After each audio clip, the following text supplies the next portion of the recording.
Hi again, how are you? So, Jack and Sharon both like the countryside, do they? Can you imagine them alone in a house in the country, cheek to cheek?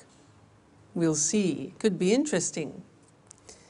Now, in this lesson, I want to talk to you about adjectives. Adjectives. In that last episode, they talked about the city and the countryside. So let's look at some adjectives that we could use to describe the city and the country. For example, the countryside is beautiful, but often cities are the opposite of beautiful. We say ugly. Beautiful, ugly, all right? Usually the countryside is quiet and the city is noisy. Noisy. The countryside is usually safe, whereas cities can be, dangerous. Life in the countryside is slow, whereas life in the city is fast. The countryside is rural, whereas the city is urban, all right? Usually the countryside is charming, and often cities are modern. Life sometimes in the countryside can be boring, but life in cities is usually interesting. Life in the countryside can be very relaxing, whereas the city is usually exciting. Countryside is very clean, Anne would like that, whereas often cities are dirty. The countryside is usually cheap, whereas cities are often expensive. Okay, so those are typical adjectives to describe countryside and city. Now let's think of people and things.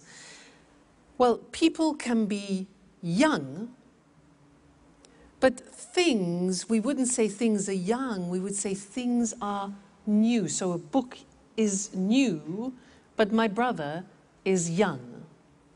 The opposite of young is old, okay? Old. And we also use that for things, so we could talk about an old book. Now, some people are fat. But when we describe a book in that term, then we say the book is thick, not fat. Okay? We can say a person is thin, and we can also say a book is thin.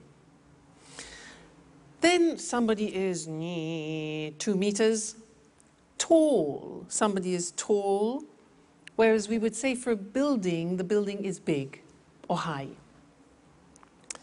Then the opposite is short. Person is short, and the thing would be little. Now there's another very interesting thing about adjectives to learn, is that adjectives are divided into syllables. So, for example, if you look at the adjective beautiful, how many syllables are there? Beautiful. 3 syllables. Beautiful. Beautiful. Okay? Let's look at another example. Quiet. Listen to that. Quiet. 2 syllables. Quiet. Another one. Safe is 1 syllable. Safe. How about dangerous? How many? Dangerous. Dangerous. 3. Okay? One more. Interesting. That's quite difficult. Interesting. How many syllables? 4. Interesting. Pronunciation interesting. Relaxing. Relaxing. 3. Cheap. 1. Okay? So all adjectives in English are divided into syllables. You can count them. And that's important when you want to compare things, which is what we'll be looking at in another lesson. Now, we're going to go back to That's Life, and Anne wants to buy a car, and Jack is giving her advice. Listen to the way that they use the word should, and then we'll look at that in the next lesson. All right, see you then. Bye.